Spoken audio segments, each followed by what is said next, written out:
ফজরের নামাজের পরে উস্তাদ আমারে বলে, ভাই আমার হেফজখানায় এমন একটা ছাত্র আছে যে কিনা ঘুমের ভিতরে আল্লাহর কোরআন তেলাওয়াত করে।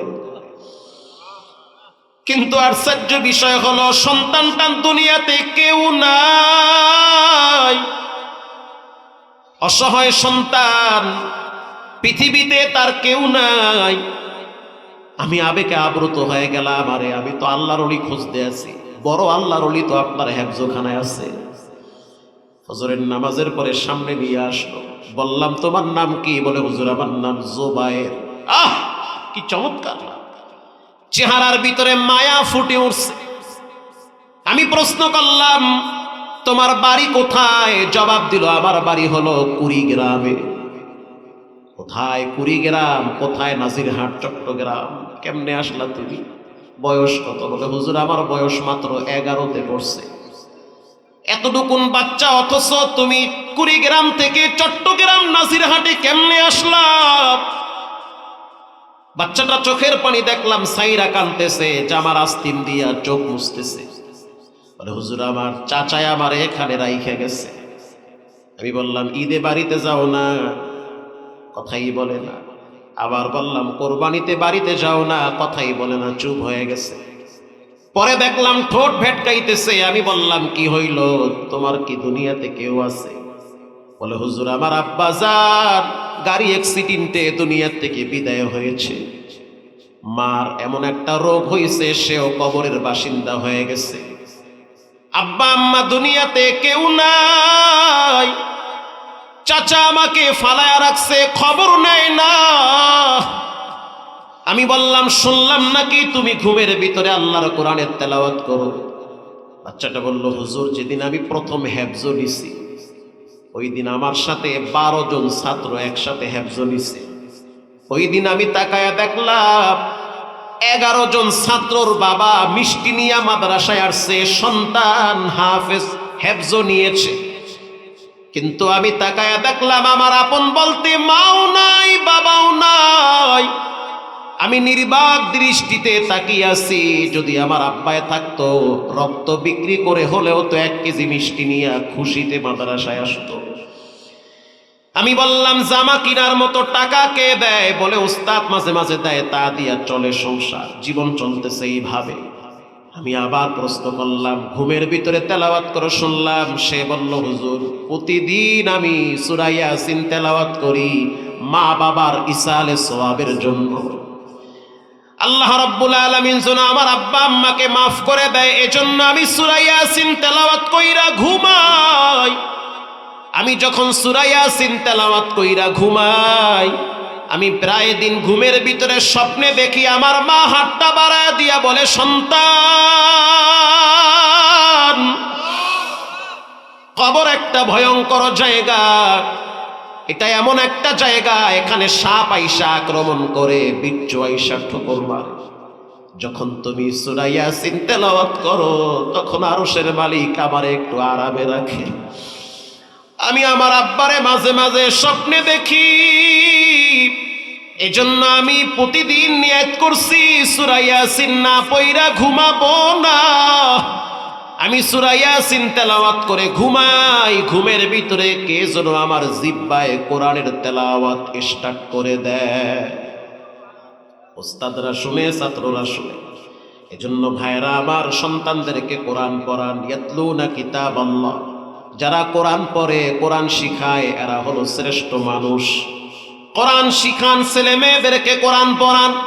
এখানে এমনও মায়ের সন্তান আছেন যে কিনা নিজের আব্বারে কবরে রাখছে, বছর চলে যায়, বাবার চেহারাটা দেখেন না। অথচ আজকে যদি আব্বায় থাকতো, কলিজা কাইটা বাবারে খাওয়াইতে। আজকে যদি মা থাকতো, নিজের রক্ত বিক্রি করে হইলেও তো চিকিৎসা করতেন। অথচ মাও নাই, বাবাও নাই, বড় এতিম। আপনার চোখের পানি রাত্রিবেলা বালিশে পড়ে, কেউ দেখে না। যাদের আব্বা আম্মা বেঁচে আছে, বেশি বেশি নেক হায়াতের দোয়া করেন। যাদের আব্বা আম্মা কবরে গেছে, মসজিদে 1 বস্তা সিমেন্ট দেন। যতদিন মসজিদ থাকবে, যতদিন মানুষ সেজদা দিবে, প্রতিটা সেজদার নেকি বাবার অ্যাকাউন্টে জমা হবে। যদি টাকা থাকে তাহলে 2-1টা এতিম ছাত্রের জামা বানায় দেন। আমি প্রায় সময় আগে এই কাজটা করতাম, ব্যাগের ভিতরে গাড়ির পিছনে জামা বানায়া ঢিপ করে রাখতাম। আমার তখন বিল্লার ড্রাইভার ছিল, ড্রাইভার নিজে বিভিন্ন মাদ্রাসায় গিয়া যারা এতিম তাদেরকে জামা দিয়া দিত। এই নাও জামা, হাদিয়া দেওয়া হইল। আমি জানি এই জামা পইরা কোরআন পড়বে, হাদিস পড়বে, যতদিন পড়বে ততদিন একটা নেকির অংশ আমার আমলনামায় জমা হবে। যেই সন্তান সুন্নাত চিনে, সে তার নবীকে চিনে, সে তার রবকে চিনে। যে তার রবকে চিনে, নবীকে চিনে, সে তার মা বাবাকেও চিনে। কথা কন না কেন? চিনবে। আমার 4 বছরের বাচ্চাটা আমার জুতা নিজের জামা দিয়ে মুচ্ছা দেয়। আপনি বুঝেন না কি শিক্ষাটা পাইছে? আমি তো আমার মাথার টুপি দিয়া মাঝে মাঝে আমার আব্বার মুখের লোল মুছায়া দিতাম। আল্লাহ ইজ্জত কমায় নাই, জীবনে কোনোদিন বাবার চেহারার দিকে তাকাইয়া কথা বলার সাহস পাই নাই। আমরা 6টা ভাই বোন, কোনোদিন বাবার চোখের দিকে তাকাইয়া কথা বলার সাহস হয় নাই। বাবারে দেখছি মসজিদের বারান্দায় চিকন কঞ্চি নিয়ে বসে থাকতো। একদিন যদি ফজরে দেরি করে যাইতাম শীতের ভিতরে, এই পাছার কাপড় টান কইরা বিসমিল্লাহ ছাড়া 3টা মারত। এই বাবার বাড়ি এখনো আমার হাতে লেগে আছে। তো বুঝেন এবার, বাবাই নিজের স্বার্থের জন্য করে নাই, দিনই স্বার্থের জন্য করেছে। যেই মা বাবা ছেলে মেয়েকে রব চিনায়, আমাদের রবকে আরো জোরে আওয়াজ দিয়ে মুখ খুলে বলেন কে? যেই মা বাবা সন্তানকে রব চিনায়, যেই মা বাবা সন্তানকে রসুল চিনায়, কোরআন চিনায়, ইসলাম চিনায়, কসম খোদার ওই সন্তানরা মা বাবারে চিনে, বৃদ্ধাশ্রমে রাখবে না, চিনবে। জাহান্নামে তারা যাবে, তাদের 3টা বৈশিষ্ট্য। 1 নম্বরে কি? এই যে টানের ঠেলায় সব ভুলে গেছে। 1 নম্বরে বদ মেজাজি। বলেন 1 নম্বরে কি? যারা গালাগালি করে।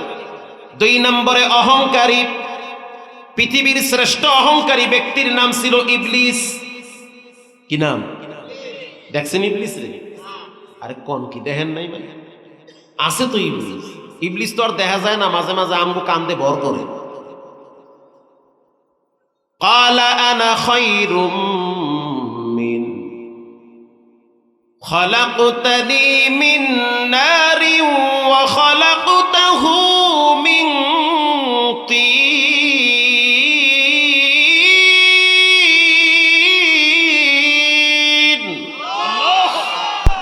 আমি হইলাম আগুনের তৈরি, আদম হইল মাটির তৈরি। আমি কেন আদমের সামনে মাথা নত করব? আমার গতি উপরের দিকে। আগুন যদি নিচে জ্বালান, এদিকে যাইবে না উপরে যাইবে? আর মাটি যদি উপরে মারেন, উপরে যাইবে না নিচে নামবে? নিচে নামবে। আমি কেন হের সামনে মাথা নত করব?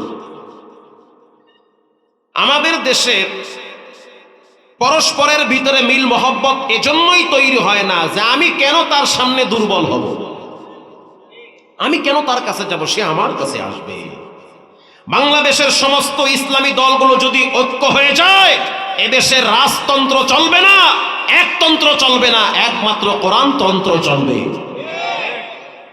সবাই চায় আলেমরা এক হয়ে যাক, আমরাও চাই সব আলেম এক হোক। আগামীর দিন হবে কোরআনের বাংলাদেশ, পার্লামেন্টে কোরআনের আইন প্রতিষ্ঠিত হবে। আমরা চাই কি চাই না? আরে হোক আর না হোক, চাইলে তো অসুবিধা নেই, জীবনও না হোক দরকার নাই, কিন্তু হতে হবে। এই জন্য আমাদেরকে পাক্কা নিয়ত করতে হবে, ইনশাআল্লাহ। বলেন ইনশাআল্লাহ। লাস্তা আলাইহিম বিমুসাইতির। নবী আপনি তো দারোগা না যে ডান্ডার বাড়ি দিয়া মানুষকে ইসলাম কবুল করাবেন। অতএব আমরা মানুষদেরকে নসিহত করব, বয়ান করব, দ্বীনি শিক্ষা দিব। আমরা চাই তারা ইসলামের জন্য তৈরি হয়ে যাক, ইনশাআল্লাহ সুম্মা ইনশাআল্লাহ। কোরআন যদি আগামীর বাংলাদেশের পার্লামেন্টে উঠে, এই দেশ থেকে জেনা, ব্যভিচার, সুদ, ঘুষ, ধান্দাবাজি আর দুর্নীতি সব বিদায় নিতে বাধ্য হবে, ইনশাআল্লাহ। বলেন ইনশাআল্লাহ। আর যারা মুনাফিক, এগো কলিজার ভিতরে ছাপ করে কামড় মারবে। প্রিয় ভাইয়েরা আমার, 3 নম্বরে জাহান্নামে তারা যাবে যারা প্রচন্ড হিংসুক। হিংসুক, নিজের ভালো পুরাটাই বুঝে, অন্যের ভালো বুঝতে চায় না। নিজেরটা 16 আনা বুঝে, অন্যেরটা 4 আনাও বুঝে না। আর একজনের উন্নতি দেখলে কলিজার ভিতরে কামড় মারে। আপনি ভালো চলেন, ভালো খান, ভালো পড়েন, আমার ভিতরে খালি জ্বলে। চায়ের দোকানে বইয়া কই এত টাকা পায় কই? কথা কন না খা। ঢাকায় গেছে 3 বছর হইছে, হুনি একটা কোম্পানিতে চাকরি করে। 3 বছর পর দেখি বাড়িতে 3 তলা বিল্ডিং দিবার লাগছে, এত টাকা পায় কই? আর একজনে কয় হ হ ও কাঠটা যেন মারিয়ে কুটতে খায়, ঘুষের বান্ডিল না পাইলে কি আর ছাদের উপরের পিলার উঠে? এদেরকে বলা হয় হিংসুক। কথা কন না খা। হে চুরি করে খাক না জানি, ধান্দাবাজি করে, এটা আপনার কি? হ্যাটটা হে বসবে, আপনারটা আপনি বোঝেন। হিংসুকরা জান্নাতের ঘ্রাণ পাবে না। লা ইউকাল্লিমুহুমুল্লাহু ইয়াউমাল কিয়ামা, কিয়ামতের ময়দানে রব্বুল আলামিন হিংসুকদের সাথে কথা বলবে না। কারণ আল্লাহ আপনাকে ভালো চালায়, আপনাকে ভালো দেয়, ছেলে মেয়েদেরকে নিয়ে ভালো আছেন, এটা পৃথিবীর কেউ দেয় না, দেয় একজন, তিনি হলেন কে? আমি কেন হিংসা করব? এই বাবা কথা বলো, কে এই পাশে? কথা বন্ধ করো, কষ্ট হয় আপনাদের? একজন হিংসুক রাত্রিবেলা ঘুমাইছে, ঘুমের ভিতরে স্বপ্নে দেখতেছে জিন আইসা তারে বলতেছে তোমার কিছু লাগবে। কথা কি বুঝতেছেন আপনারা? তোমার কিছু লাগবে নাকি? হ লাগবে। কি লাগবে? আমার 1 জোড়া গরু দিস। কয় জোড়া? 1 জোড়া গরু দিস। হাকিমুল উম্মত থানবী লেখেন 1 জোড়া গরু দিও। জিন বলতে আছে তোমাকে 1 জোড়া গরু দিব, ঠিক আছে, কিন্তু শর্ত হলো তোমার পাশের বাড়িওয়ালারে 2 জোড়া গরু দিব। কয় আমার 1 জোড়াও লাগবে না। এটারে কি কয়? হিংসা। যার লাগে ঠেলা ঠেলি, পরে কিল লেগে তুমি দিবা। সকালবেলা স্ত্রী বলে ও স্বামী আমার, তোমার চেহারা কেন কালা? পাইছিল, দিবার চাইছিল, আমি নেই নাই। কি দিবার চাইছিল? কয় গরু। নেও নাই কে? ওই যার লাগে আমার লাগে ঠেলা ঠেলি, যার ছায়া দেখলে আমার ভিতরটা জ্বলে, ওরে দেবে সাইড দিয়ে। এর লেগে আমি কইছি একটাও লাগবে না। কিছুদিন পরে আবার জিনে আইসা বলে ও বউ কইতে আছে তুমি কি মগা না অগা? কেন?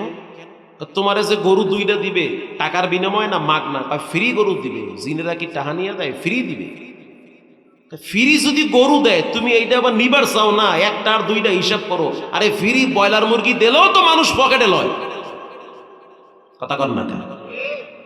ঠিকই কইছে। এবার আইলে কুমো হ দিও। কিছুদিন পরে আবার জিনে আইসা বলে কিছু লাগবে? কয় হ লাগবে। কি লাগবে বল? গরু দে 2টা। কওয়ারে দিমু 4টা। কয় দে 6টা। পরের দিন তাকায় দেখে এর 2টা গরু। যার ছায়া দেখলে মেজাজ গরম হয়, যার ভালো চলাফেরা দেখলে মাথা গরম হয়ে যায়। পরে দেশে 4টা।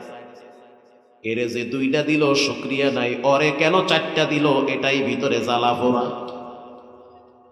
কিছুদিন পরে আবার আর সে জিন কিছু লাগবে? হ লাগবে। কি লাগবে বলো? তুমি আমার 1 তলা বাড়ি কইরা দিও। কওয়ারে দিব 2 তলা বাড়ি। দেও 6 তলা। ও বলারও দরকার নাই, শুনলেই তো ভিতরটা জ্বলে। সকালবেলা তাকায় দেখে 1 তলা বাড়ি, ডাইনে মাথা ঘুরায় দেখে 2 তলা বাড়ি। আপনারাই বলেন মেজাজ কি ঠান্ডা না গরম? ওহো, তাহলে মেজাজ গরম। পরে কেন 2 তলা দিল? কিছুদিন পরে আবার জিনে আইসা বলে কিছু লাগবে? কয় হ লাগবে। কি লাগবে? কয় আমারে যা দিবি ওরে ডাবল দিবি। কয় হ। তা আমার একটা চৌক উড়ে লয়া যা। যাওয়ার সময় ওর 2টা চৌক উড়ে লয়া যাবি। ডাবল সিঙ্গেল না? কয় হ। আমার একটা নেই, আমি একটা দিয়ে দেখবো সব, ওর 2টা লয়া যাবি। জিনে চিন্তা করতে আছে এটা কি বরিশালে না নোয়াখালী? কথা ঠিক না ব্যাঠিক? হিংসুক যদি বাইতুল্লাহর গিলাফ ধইরা চোখের পানি ছেড়ে কান্দে, তারপরেও তার লাব্বাইকের আওয়াজ কবুল হয় না। হুজুর মানুষ বেতন পায় 14,000, জামার গজের দাম 900। হুজুর মাইয়া বলা কয়টা? কয় 8টা। ও আল্লাহ কর কি? আমার আছে 1.5টা। হের পরও দেখি মাস শেষ নাই নাই। আর আপনার চেহারার দিকে তাকায় দেখি মোসে মাসে চলেন, তেলে জালে খান, এত ভালো কেমনে চলেন? ভিতরটা তো আমার ডাস্টবিন হয়ে গেছে।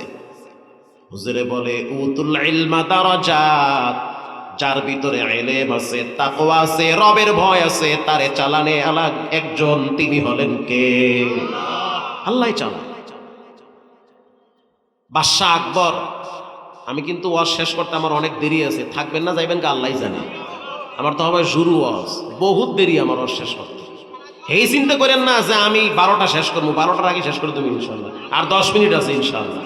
আরে থামেন না, একটা এত অস্থির হয়েন না।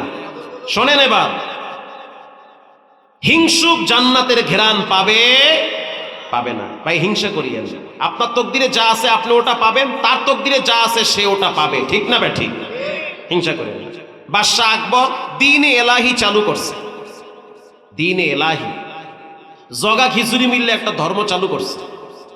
মুসলমানরা নামাজও পড়বে, মন্দিরে গিয়া মাঝে মাঝে নমস্কারও দিবে, আর হিন্দুরা মাঝে মাঝে পূজাও করবে, মসজিদে আইয়া শুক্রবার দিন খুতবাও শুনবে। মিল্লা জিল্লা চলো, এটা কি ইসলাম এলাও করে? আরো জোরে বলেন, করে না। লাকুম দিন হুকুম, চাচায় মেরে দিয়েছে ফতুয়া, যা আছে কপালে, লাকুম দিন হুকুম ওয়ালিয়া দিন, বুখারীর হাদিস। ভাইরা আমার, তাকবীর দেন জোরে, নারায়ে তাকবীর। বাদশাহ আকবর মাদ্রাসার ছাত্র দেখলে খুব রাগ করে, এরাই তো আমার গদি খাইবে, এরাই তো হক ফতুয়া দেয়, কোনটা হালাল কোনটা হারাম এটা তো আলেম ছাড়া কেউ বলতে পারবে না। এই পিচ্ছি বড় হইয়া বড় মুফতি হইবে, এ তো বড় জ্বালা। বাদশাহ আকবর ফজরের পরে বারান্দায় বসে আছে, তাকায়া দেখলো 4-5টা ছাত্র কোরআন শরীফ বুকে নিয়া বাদশাহ আকবরের রাজমহলের পাশ দিয়া যাইতেছে। বাদশাহ আকবর দাঁত কামড়ায়া কামড়ায়া টিটকারি মূলক কথা বইলা বলতে আছে, এই ছাত্র কোথায় পড়ো? মাদ্রাসায় পড়ি। কি পড়ো? কোরআন পড়ি। কোরআন পড়ে কি দুনিয়া চলবে? বলে দুনিয়াও চলবে, আখিরাতেও চলবে। আল্লাহু আকবার বলেন। চালাইলেই চলবে মিয়া, চালাইলেই চলে, সবই চলে।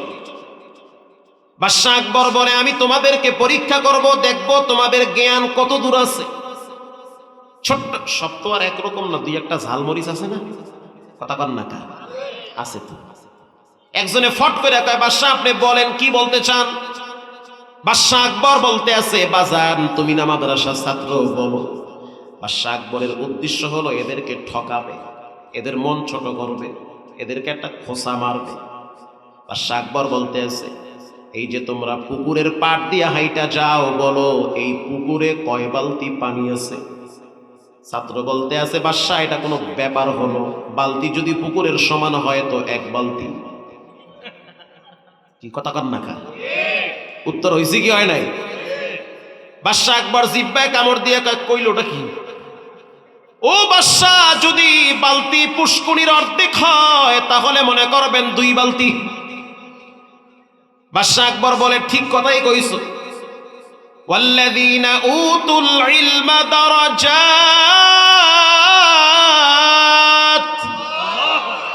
যার ভিতরে ইলম আছে তার মর্যাদা সম্মান বাড়ায় দেয় কে?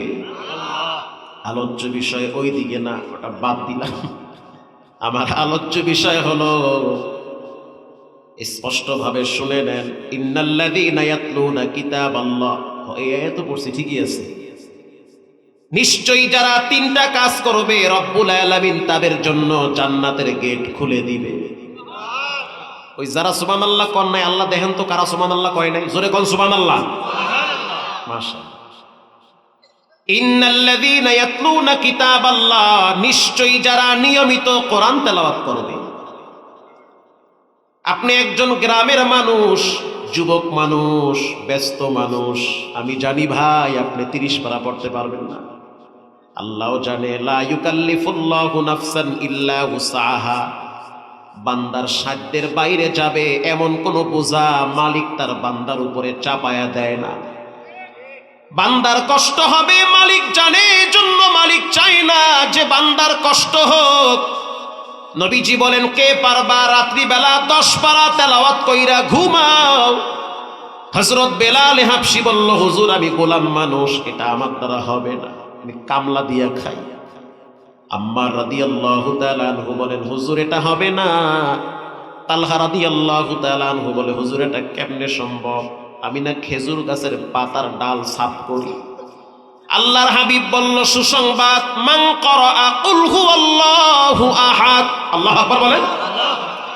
কেউ যদি জিব্বা লড়াইয়া সূরা ইখলাস একবার পাঠ করে, রব বলেন নবী জানায় দেন তার আমলনামায় 10 পারা কোরআনের নেকি লিখে দেওয়া হয়।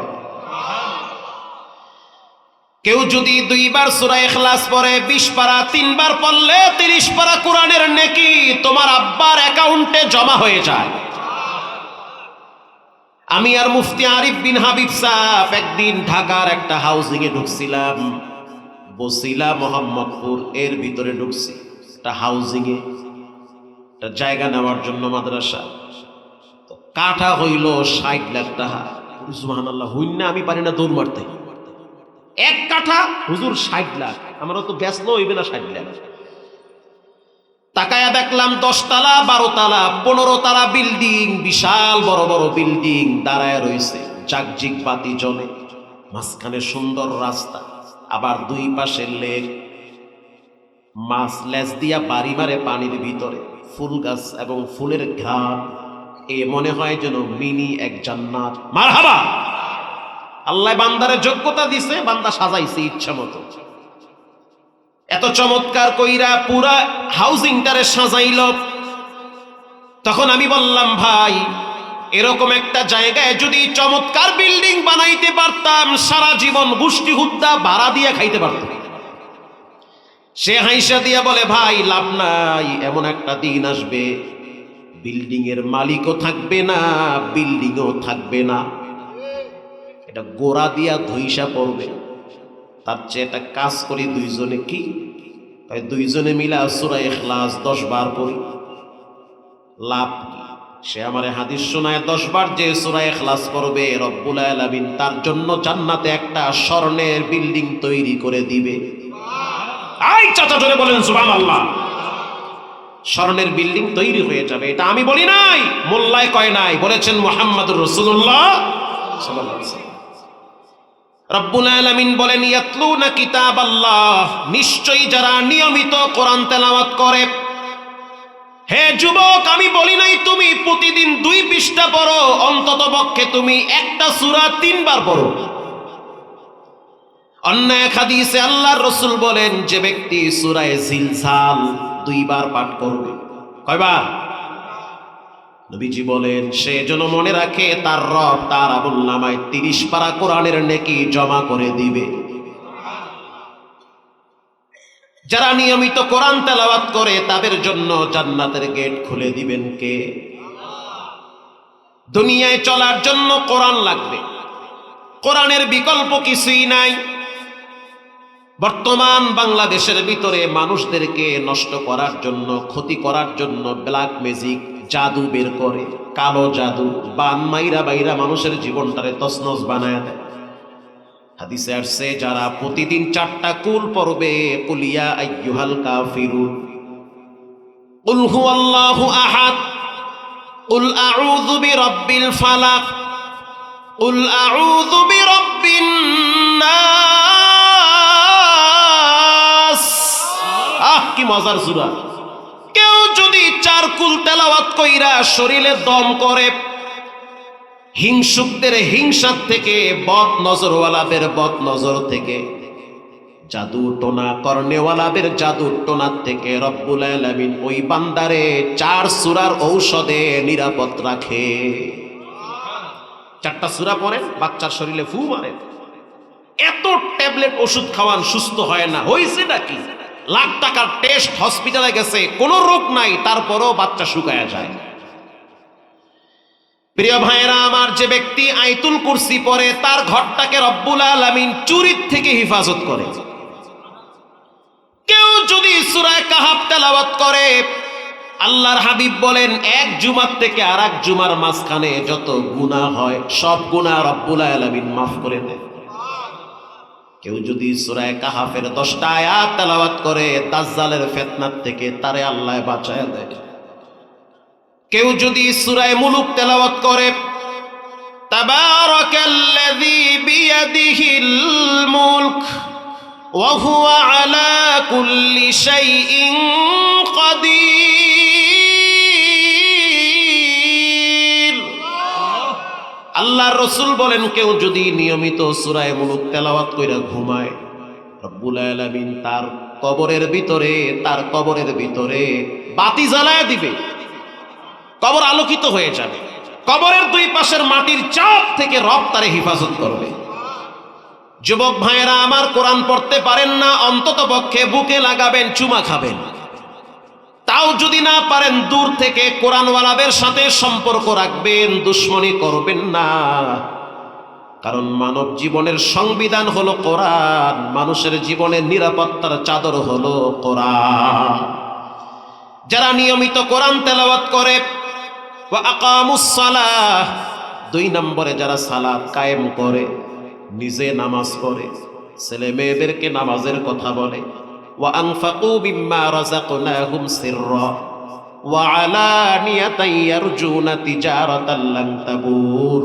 যারা কোরআন পড়ে, নামাজ পড়ে, গোপনে প্রকাশ্যে, গোপনে কি? গোপনে, রাতে এবং দিনে, গোপনে এবং প্রকাশ্যে, ইচ্ছায় অনিচ্ছায় যারা রবের জন্য রবের দেওয়া সম্পদ দান করে, আল্লাহ বলে এদের মতো লাভবান ব্যবসায়ী পৃথিবীতে আর কেউ নাই। আরো জোরে বলেন সুবহানাল্লাহ। এরা হলো শ্রেষ্ঠ লাভবান ব্যবসায়ী। এরা যে ব্যবসা করলো, এই ব্যবসায় কোনো লস নাই। এরা রবের সাথে ব্যবসা করছে কোরআনের মাধ্যমে। এরা রবের সাথে ব্যবসা করছে কিভাবে? সূরা ইখলাস পড়ে জান্নাতে নিজের জন্য ঘর বানায় নেয়। এরা সূরা জিলজাল পড়ে আর নিজের নামটা কোরআন খতেম করনেওয়ালা ব্যক্তিদের খাতায় নাম লেখায় নেয়। এরা যখন কোরআন তেলাওয়াত করে, তখন কবরের নিরাপত্তার চাদর রবের কাছ থেকে কিনা নেয়। 2 নম্বরে নামাজ, 3 নম্বরে আল্লাহর রাস্তায় দান করা। এজন্য আমি আপনাদের পায়ে হাত দিয়া বলি, সন্তানদেরকে আলেম বানান। আমি বলি না সবাই, 5টা ছেলেরা আলেম বানান, কমপক্ষে একটাকে হলেও আলেম বানান। কারণ সামনের দিনগুলো অনেক কঠিন আসতেছে। এজন্য এখন দেখি অনেক এমপি মন্ত্রী ছেলে মেয়েদেরকে মাদ্রাসায় পড়ায়। আল্লাহু আকবার বলেন। কারণ তারা বুঝতে পারছে বর্তমান জাগতিক শিক্ষার ভিতরে যেই পরিমাণ ভেজাল, বেশিরভাগ শিক্ষার্থীরা নেশাখোর হয়ে মা বাবার শরীরে আঘাত করে। টাইম মতো ক্লাস করে, এখনো স্কুলের মাস্টার ক্লাসে বসে নাই, 1 ঘন্টা আগে ক্লাসের পিছনে গিয়া দাঁড়ায় দাঁড়ায় 6 ছেলে বিড়ি টানে। কথা কন না কা? অতএব মা বাবারা চিন্তায় পড়ে গেল, 5টা ছেলে, যা 4টারে ব্যারিস্টার বানাইলাম, ডাক্তার বানাইলাম, ডক্টর বানাইলাম, কমপক্ষে একটারে আলেম বানাতে হবে। যেই ছেলেটারে আলেম বানাইবেন, লিখে নেন, সব ছেলেরা আপনারে তাড়ায়া দিতে পারে, কোরআনওয়ালা সন্তান আপনারে তাড়ায়া দিবে না। আমরা কিন্তু গরিব ফ্যামিলির ছেলে না, ফকিন্নির বংশের সন্তান আমরা না। আলহামদুলিল্লাহ, যথেষ্ট পরিমাণ সম্পদ আমাদের বাপ দাদার আছে। আমাদের কুয়াকাটায় গিয়া যদি বলেন মির্দা বাড়ি, যেই দিকে তাকাবেন সেই দিকে আমাদের ক্ষেত। চাচা তার ছেলেরে লেখাপড়া করাইছে, ব্যারিস্টার বানাইছে। চাচা বাবারে বারবার বলতো, ভাই তুমি তোমার সন্তানটারে ব্রেন ভালো পড়াও, তুমি ব্যারিস্টারি জেনারেল লাইনে লেখাপড়া করাও। বাবায় বলছে, ভাই আমার একটা স্বপ্ন, আমার সন্তান কোরআনের আলেম হবে, আর আমার শেষ বয়সে আমার সন্তান আমার জন্য দোয়া করবে। যখন আমার জানাজা হবে, তখন সন্তান দাঁড়ায়া জানাজা পড়াইয়া চেহারাটা কেবলার দিকে ফিরাইয়া কবরে রাখবে। কিভাবে কবরে রাখবে? এলেম না শিখলে সন্তান জানবে না। মাথাটা কোন দিকে ঘুরাইতে হবে ও সন্তানের বাপ। সন্তান যদি কোরআন না জানে, তাহলে মৃত্যুর পরে চেহারা কোন দিকে ঘুরবে ছেলে জানবে না। কথা কন না কা? আপনার লাশের কাপড়টা কেমনে বাঁধবে ছেলে জানবে না যদি এলেম না শিখে। আপনার মৃত্যুর পর আপনারে আগে গোসল করাইবে না আগে উজু করাইবে, এটা ছেলে জানবে না। আপনার মরার পর আপনার চোখ খুলে আছে, ছেলে বুঝবে না যে চোখটারে কেমনে বন্ধ করা লাগবে। খালি টাকার পিছনে দৌড়াইয়েন না, দুনিয়ার পিছনে দৌড়াইয়েন না। জীবনের শেষ পরিণামের চিন্তা একটা বার করেন। প্রিয় ভাইরা আমার, এজন্য সন্তানদেরকে কোরআন শিক্ষা দেন, লাভবান হবে। চট্টগ্রাম একটা মাদ্রাসার নাম হলো নাজিরহাট মাদ্রাসা। 2016 সালে আমি বয়ানে গিয়েছিলাম। মাওলানা ইদ্রিস সাহেব রহমাতুল্লাহি আলাইহি তৎকালীন সময় নাজিরহাট মাদ্রাসার প্রিন্সিপাল ছিল। তখন তো আমি কেবল নতুন বয়ান করি। খাগড়াছড়ি এক মাহফিলে তিনি আমাকে ছেলে বলে পরিচয় দিয়ে দাওয়াত দিয়েছে, বাবা আমার মাদ্রাসায় তুমি আসবা, বয়ান করবা। অনেক ভয় লাগছে, এত বড় মাদ্রাসা, হাজার হাজার ছাত্র, বয়ান করলাম, আলেমদের ভালোবাসা পেয়েছি, ভালোবাসা পাইলাম। বয়ান শেষ করলাম, চলে যাব ঢাকায়। পাশে এক মাদ্রাসা ছিল, প্রাইভেট মাদ্রাসা। সেই মাদ্রাসার একজন উস্তাদ, সে বলল, হুজুর যেই পরিমাণ দেশে ঝামেলা হইতেছে, হরতাল চলে, মামলা হামলা চলে, রাত্রে যাওয়াটা নিরাপদ হবে না, থেকে যান। থাকার জন্য তার মাদ্রাসায় গেলাম। সাধারণত বক্তারা যদি কোনো মাদ্রাসায় ঘুমায়, তখন ওস্তাদরা চায় যেন ছাত্রদেরকে দুই একটা নসিহত করে। তো আমি বললাম, আমি নসিহত পারুম না, ঘুমামো, থাকবো, সকালবেলা চলে যাবো আমি।